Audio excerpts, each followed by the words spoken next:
காலையில் அழுக்கு மூஞ்சோடு நாங்கள் 2 பேர் நின்றுட்டுருக்கோம். ஆமாம், நேற்று நைட்டு வந்து பார்த்தீங்கன்னா செம்ம மழைங்க. 2 மணிக்கு ஸ்டார்ட் ஆச்சு. 2 மணி 2:15 பயங்கர மழை, செம்ம மழை. ஒரு 1/4 மணி நேரம் ஸ்பீடாக வந்தது. 1/4 மணி நேரமா? ஒரு 20 நிமிஷம். ஆமாம், 20 நிமிஷம் ஸ்பீடாக வந்து அதுக்கப்புறம் ஒரு 1/4 மணி நேரம் வந்து கொஞ்சம் ஸ்லோவாக இருந்தது. ஸோ நைட்டு வந்து பாதி தூக்கமே போயிடுச்சு. நாங்கள் வந்து இங்கே வெளியில தான் படுத்துருக்கோம், கட்டில் போட்டு எல்லாரும்.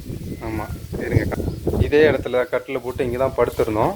ஸோ அங்கே ஃபேன் மாட்டி இருக்கிறதுனால வந்து காற்று கொஞ்சம் நல்லா வரும் நைட்டு அப்படின்ட்டு இங்கே படுத்துருந்தோம். பாதி நேரத்துக்கு மேலே பார்த்தீங்கன்னா பயங்கரமான காற்று, மழை. சாரல் அடிக்குது, இப்படியும் அடிக்குது. இந்த பக்கம் தடுப்பு போட்டுருந்தோம், ஒன்றும் யூஸ் இல்லை. எல்லா பக்கம் பயங்கரமாக அடிக்கிறதுனால ஃபுல்லாக நனைஞ்சிருச்சு. அதோட கட்டில் தூக்கிட்டு உள்ளே போய் படுத்துட்டோம் நாங்கள் வீட்டுக்குள்ளே. காலையில் எத்தனை மணிக்கு வந்துருச்சு? இதெல்லாம் சொல்லி ஆகணுமா? உள்ளே போய் படுத்ததில்ல, கரண்ட் வேறு போயிடுச்சு, காற்றே வரல, ரொம்ப குப்புன்னு இருந்துச்சா. அதனால அதெல்லாம் போய் நம்ம தூக்கம் வர மாதிரி வந்து அப்புறம் தூங்க ஆரம்பிச்சு அந்த வேர்க்கிறதெல்லாம் மறந்து தூங்க ஆரம்பிக்கிறதுக்கெல்லாம் விடிஞ்சிருக்கோம். எனக்கு தெரிஞ்சு ரொம்ப நேரம் முடிச்சிட்டு இருந்தேன். அதுக்கப்புறம் காலையில கொஞ்சம் லேட்டாக தான் எழுந்திரிச்சிட்டேன். நைட்டு வந்து பிரியா வந்து நடுவில் வந்து தூக்கம் வந்து டிஸ்டர்ப் பண்ணனால காலையில் பார்த்தீங்கன்னா 7:30 ஆகிடுச்சு எந்திரிக்க. நைட் தூங்கும் போதே லேட்டு. இது ஆமாம், 10:30 மணிக்கு படுத்தோம். அதனால படுத்தோடனே தூக்கம் வரல, தூக்கம் வரல. அதனால் ஒரு 11:15 இருக்கும் ஆயிடுச்சு. அதுக்கப்புறம் தான் படுத்தோம். அதுக்கப்புறம் தான் தூங்கி அப்போ நடுவில் வேறு மழை வந்துட்டதுனால தஸ்டே தூங்க முடியல. அதனால் காலையில் லேட்டாக தான் பிரியா எந்திரிச்சிது. ஸோ எந்திரிச்சு நாங்கள் இன்னும் ரெடி ஆகலை. ஸோ மதியம் தான் குளிச்சுட்டு ஸோ அதுக்கப்புறம் தான் ரெடி ஆகும். ஸோ நம்ம அப்படியே vlog கண்டினியூ பண்ணலாம். இன்றைக்கி பார்த்தீங்கன்னா நாங்கள் போய்ட்டு ஃப்ரெஷ் ஆகிட்டு, நாங்கள் இல்லை எங்கள் வீட்டுக்காரர் எனக்கு முன்னாடி எழுந்திரிச்சிட்டாரு, நான் கடைசியாக எழுந்திரிச்சு. என்ன ரீசன் பார்த்தீங்கன்னா காலையிலே பார்த்தீங்கன்னா ஜாங்கோ, அவர் பேர் பார்த்தீங்கன்னா ஜாங்கோ, அவர் வந்து வாக்கிங்லாம் கூப்பிட்டு போயிட்டு வந்துட்டு அதுக்கப்புறம் தான் பிரியாவெல்லாம் எழுப்பி விட்டேன். வெளியே பார்த்தீங்கன்னா கிளி வந்து கத்திக்கிட்டே இருக்குது ரொம்ப. ஆமாம், பயங்கரமாக சவுண்ட் வந்து கட் பண்ணிட்டோம். என்ன சவுண்டுன்னு போய் பார்க்க போனால் கிளி வந்து பயங்கரமாக இருக்குது. ஸோ தென்னை மரத்தில். ஸோ அதை இப்போ வந்து காட்டுறவாங்க. இங்கே பார்த்தீங்கன்னா வீட்டுக்கு வெளியே ஒரு தென்னை மரம் இருக்குது. இதில் பார்த்தீங்கன்னா அந்த தூக்குனாங்குருவி கூடு கட்டிட்டு அந்த அதில் குருவி இருக்குது பாரு. அந்த குருவிக்கு கத்துறது தான் பயங்கர சவுண்டு. இந்த கூடு வந்து பார்த்தீங்கன்னா நைட்டு நான் தூங்கிட்டு இருக்கும் போது சவுண்டு பார்த்தீங்கன்னா திப்புன ஒரு சவுண்டு கேட்டுது. என்னடா சவுண்டு அப்படின்னு பார்த்தா மட்டை விழுந்துருக்கு தென்னை மரத்துல இருந்து. நான் கூட தூரமா விழுந்திருக்கும்னு நினைச்சேன், போய் எடுக்கும் போது தான் தெரிஞ்சது பக்கத்துலயே வந்து விழுந்திருக்கு. ஆமா, பக்கத்துல அதாவது கொஞ்சம் தள்ளி அந்த தென்னை மரம் கட்டணும் பார்த்தீங்களா, அதுல இருந்து கீழே விழுந்துச்சு. ஆனா உள்ள வரைக்கும் எப்படி வந்துச்சுன்னு தெரியல. மட்டை உள்ளலாம் வரல, அது இப்படி விழுந்தனால அந்த பக்கம் சாஞ்சனால வந்து அப்படியே அந்த பக்கம் நம்ம சாஞ்சனால அது வந்து விழுந்திருக்கு. ஸோ அந்த அந்த மட்டையில் பார்த்தீங்கன்னா கூடு இருக்குது, அதை காட்டுறேன். ஸோ பார்க்கும்போது நம்ம மேலேயே பார்த்தோம். ஸோ இதுதான் அந்த கூடு. இது பாருங்கள் எந்த அளவுக்கு பார்த்தீங்கன்னா அது வந்து சேஃப்டியாக பக்காவாக கட்டியிருக்குன்னு பாருங்களேன். ஒரு வெயிலோ மழையோ எந்த அளவுக்கு வந்தாலும் உள்ளுக்குள்ளே எதுவுமே ஆகாத மாதிரி பயங்கரமாக அதை எடுத்துகிட்டு வந்து கட்டியிருக்கு. இது ஒன்று எடுத்துகிட்டு வந்து சேகரித்து அதை கட்டுறதுக்குள்ளே பாருங்கள். ஆமாம், இன்னொன்று இருக்குது நிறையா ஒரு இதுதான் அதோட இது சென்டரில் போய் அது வந்து உக்காந்துக்கும். இப்படி கீழே தொங்குதா, இது சென்டரில் போய் அது வந்து உக்காந்துக்கிறதுக்காக அப்படி கட்டியிருக்கு. அதுவும் பாரு சேஃப்டியாக இதில் வந்து பின்னுறதுக்காக எத்தனை முறை அதை பின்னி பாருங்க நல்லா எவ்வளோ தூரம் வந்திருக்கு, எவ்வளோ தூரம் வாழாக இருக்குது பாருங்க. ஆனாப்பா இதுவும் வேற மாதிரி இருக்கு கூடு. இது இந்த கூடு ஆனால் டிஃப்ரெண்ட்டாக இருக்குது. அந்த கூடு பார்த்தீங்கன்னா அது ஒரு மாதிரி டைப்பில் இருக்குது. இது வந்து இப்படி இருக்கு. இந்த கூடு பார்த்தீங்கன்னா இது ஒரு டைப்பாக இருக்குது, இது ஒரு டைப்பில் கட்டியிருக்கு. இது ஆனால் பயங்கரம். இந்த மாதிரி இது யோசிச்சு பார்த்தாலே யோசிக்கவே முடியல. ஒன்று ஒன்றா எடுத்துகிட்டு வந்து அதை சேகரித்து அதை விழாமல் பார்த்து எங்கேருந்து வருது இங்கே பாருங்க, இங்கேருந்து ஃபுல்லாக இதில் வரி ஃபுல்லாக கட்டியிருக்கு.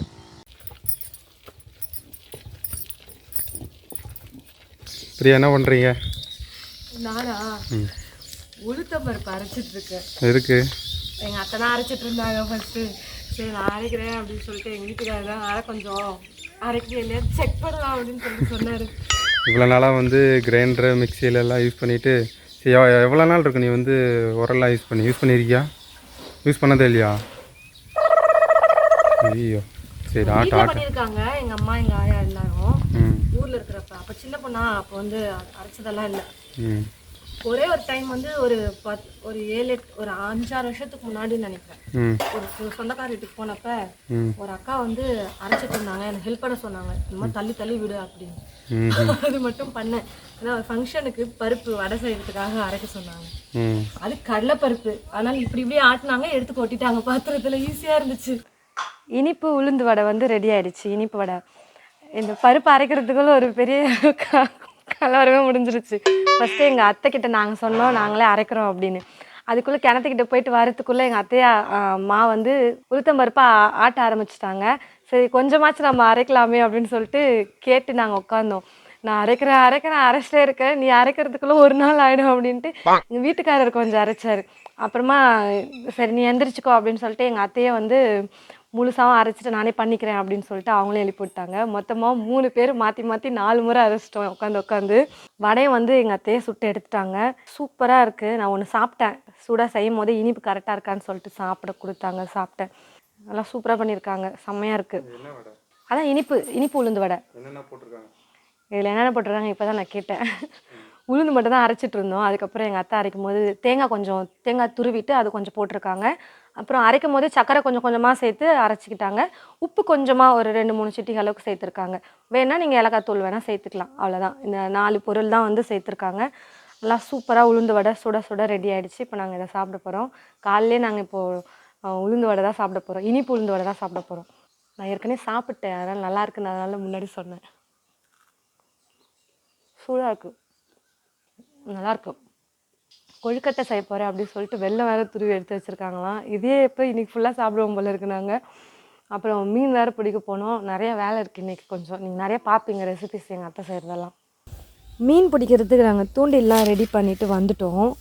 எங்கள் வீட்டுக்காரர் வந்து பார்த்தீங்கன்னா புழு பிடிச்சிட்ருக்குறாரு தூண்டில் மீன் பிடிக்கிறதுக்கு.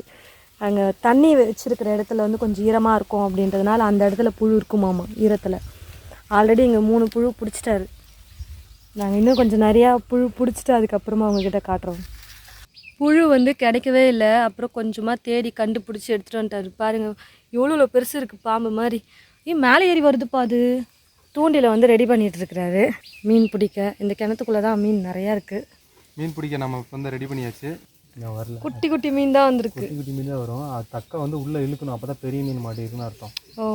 ஓகே பிடிச்சிட்டாங்க. இல்லை குட்டி மீனா? அப்போ அந்த குட்டி மீன்லாம் சாப்பிட்றாதா புழுவை? சாப்பிடுவோம்.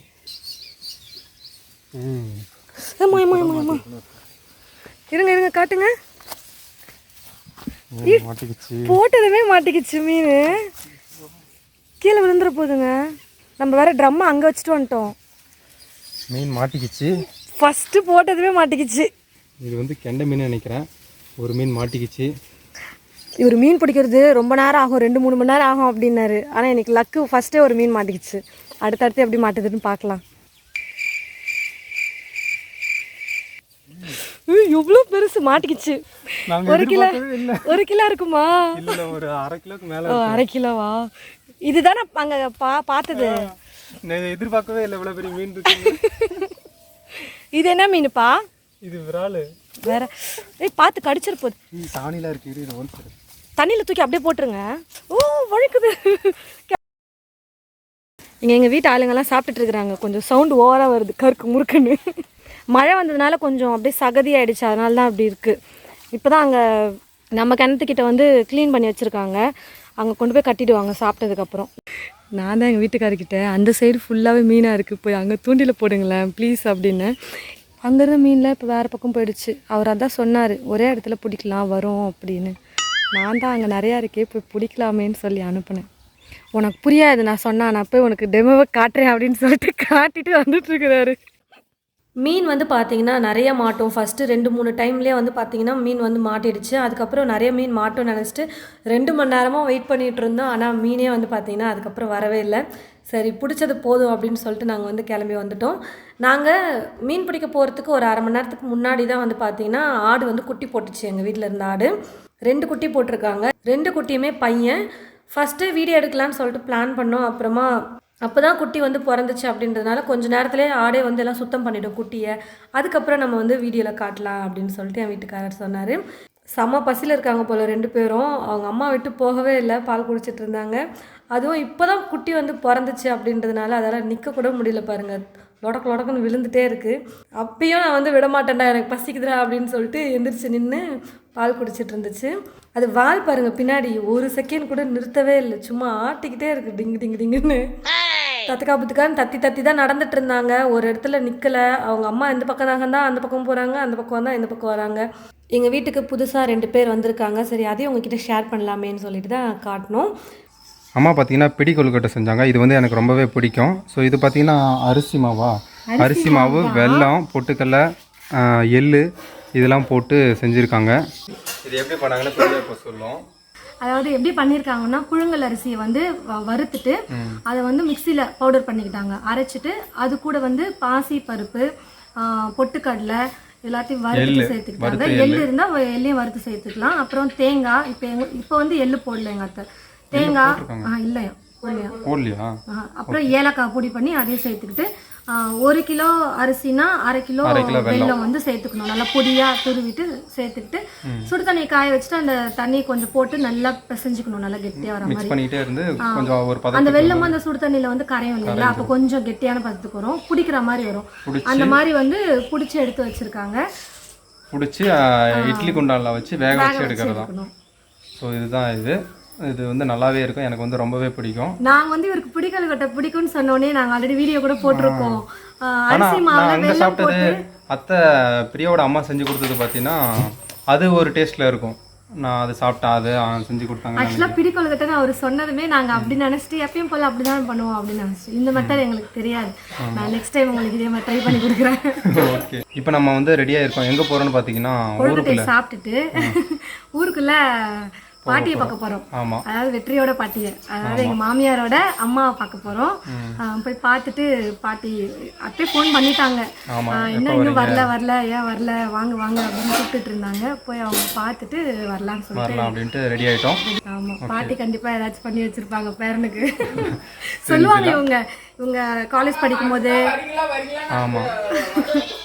காலேஜ் படிக்கும் போதும் சரி, வேலைக்கு போனதுக்கு அப்புறமாவும் சரி, இங்க வந்துட்டுனா போதும் ஏதாவது செஞ்சிருவாங்க. வாடா சாப்பிட்றா அப்படின்னு ஏதோ போண்டா ஏதாவது செஞ்சிருவாங்க. வாடா வந்து சாப்பிட்டு போடான்னு கூப்பிட்டுருவாங்க. இந்த வீடியோ உங்களுக்கு ரொம்பவே பிடிச்சிருக்கும்னு நினைக்கிறோம். மீன் வந்து பார்த்தீங்கன்னா பாதியிலே நாங்கள் வந்து பிடிச்சது நிறுத்திட்டோம். அடுத்த வீடியோவில் நம்ம பிடிச்ச மீனை வந்து க்ளீன் பண்ணி அதுக்கப்புறம் மீன் ஃப்ரை எல்லாம் வந்து எங்கள் வீட்டுக்காரர் தான் பண்ண போகிறாரு. இந்த வீடியோ ஃபுல்லாக பார்த்துட்டு பிடிச்சிருந்ததுன்னா கமெண்ட்ஸில் வந்து சொல்லுங்கள். மற்றவங்களுக்கும் இந்த வீடியோ ஷேர் பண்ணுங்கள். அடுத்த வீடியோவை நீங்கள் மறக்காமல் பாருங்கள். நெக்ஸ்ட் வீடியோவில் பார்க்கலாம். தேங்க்யூ.